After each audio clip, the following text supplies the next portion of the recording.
Welcome back. This is Nicole from Wildflower Valley Farm, and I just got off work, so I am on my way home, and I thought I would bring y'all along for the ride to show you what it's like for someone like me who works a full-time job and has to homestead in the evenings and on the weekends.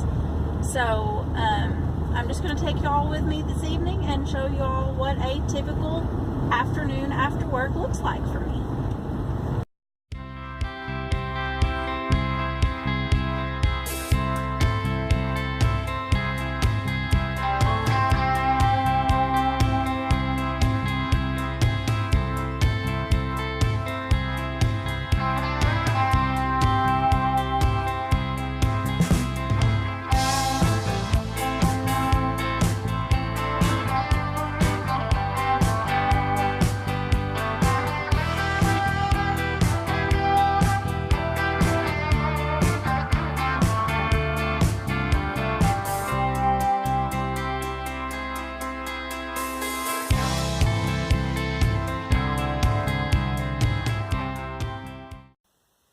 So after a commute of about 25 minutes, I am now home and it is time to start the evening chores.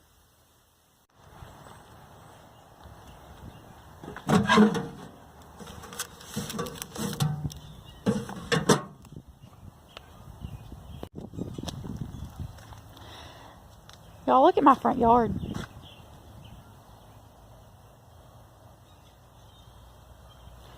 I either need to mow it with a lawnmower or with some critters. So I'm going to try to get on that this weekend. Maybe get the rabbit tractor out here or something.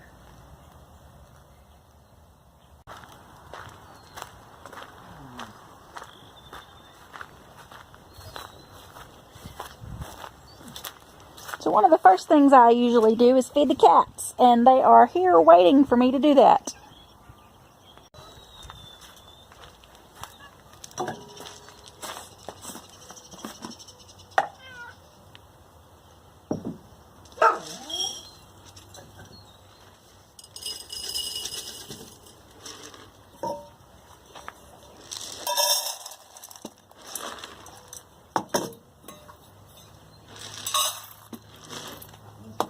I really only claim two of these cats. This one is Bendy, and this one is Casper. And any other cats you see around the farm, I would generally refer to as not my cats, because they hang around, they visit with my cats, they usually come eat my cat food, but I don't claim them. They're not mine. Most of them are feral. Some of them are pet cats that other people have put out, but you'll hear me very often refer to the not my cats. And that would be this one.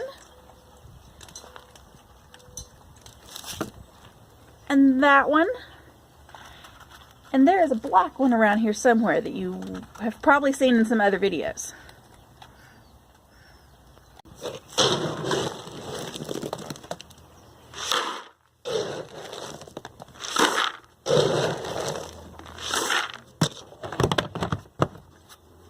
And then I'll come over here and feed Daisy. She's the only dog we have currently. Before I can do that this evening, I need to move the rabbits because they are right up against the front of Daisy's lot. Because they're helping me mow my yard.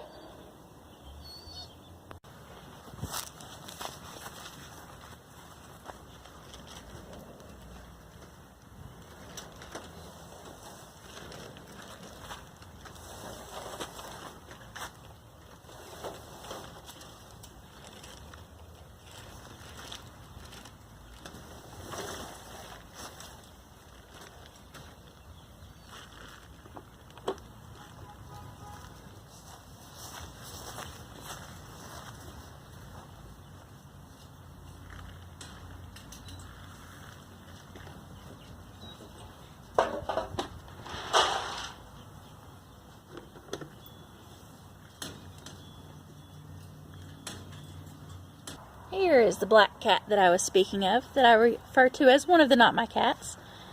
I don't even know if it's a male or a female.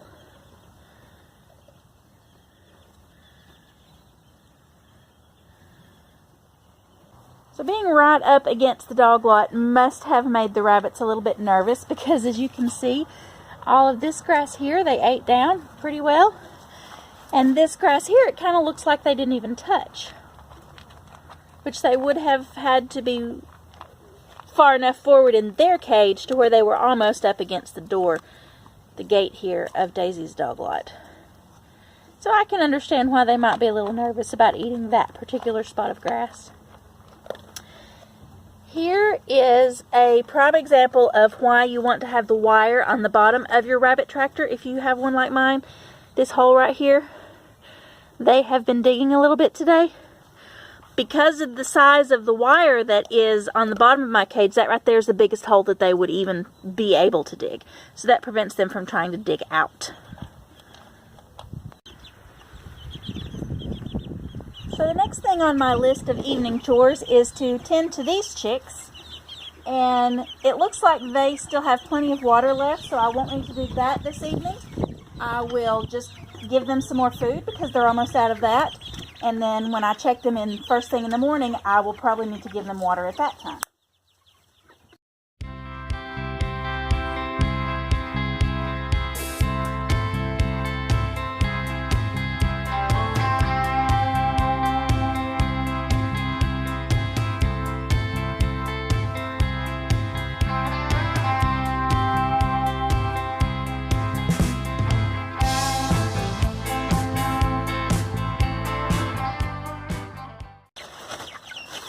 And the temperature tonight is supposed to be a little bit cooler than what these chicks have been used to the last few days. So I'm going to go ahead and pull this tarp down completely. It won't cover it 100%, but it will cover them well enough that they should be fine for the evening.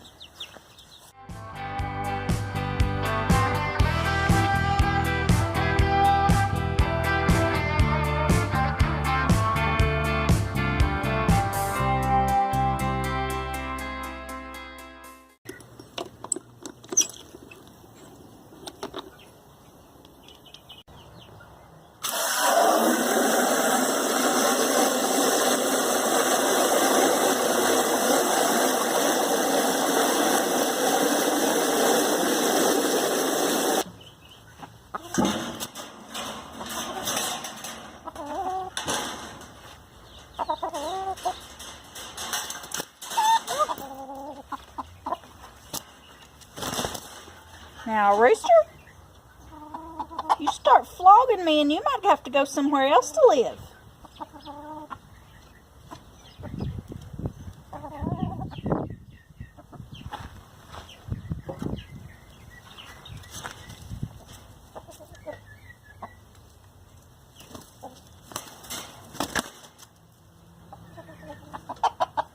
Now that hurts.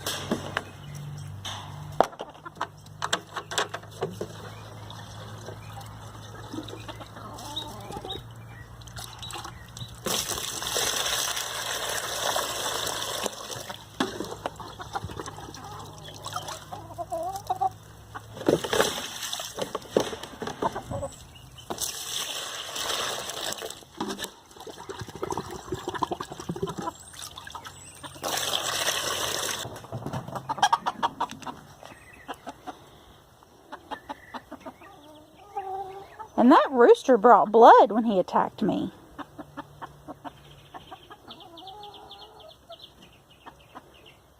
And I don't like that. I don't intend to keep a rooster around if it's going to attack me. Sometimes they're moody. Sometimes it's the weather. And I'm not saying that I'm going to get rid of him immediately. I'll give him another chance, but if he's going to continue that kind of behavior, he's either going to go somewhere else to live or to the freezer.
chickens have done just about all they can do for me in the garden.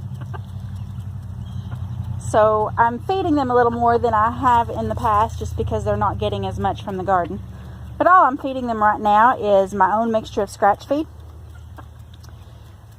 And I'm still giving them table scraps, kitchen scraps. They'll get some of those in the morning. This will do them for the evening, and then I'll give them the kitchen scraps in the morning.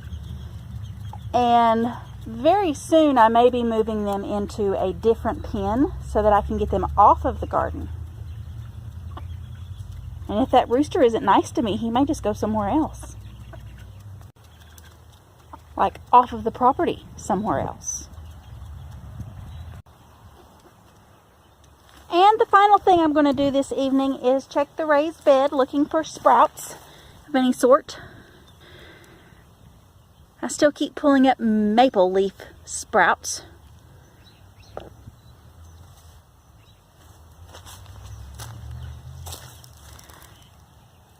There's some right there. And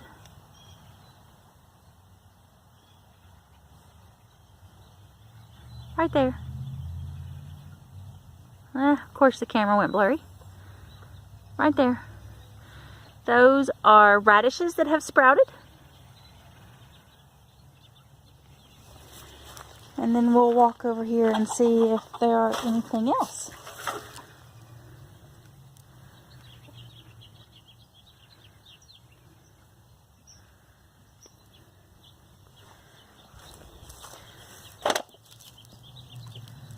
That right there is, I believe, a turnip green that is left from last year. I don't know if something, maybe a seed, wintered over, but these seeds have not been in the ground long enough to have made a leaf that large.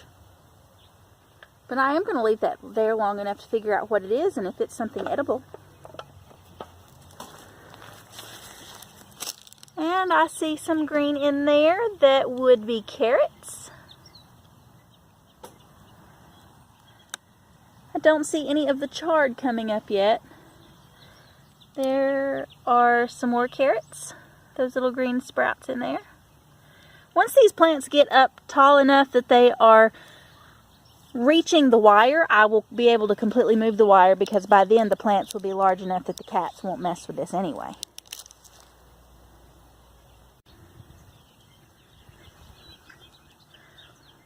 And I don't see any pea sprouts yet. I'm sure that they take longer than some of the smaller seeds to sprout, so I'm not surprised that I don't see any yet, but I think I will probably begin to see some of those in the next few days.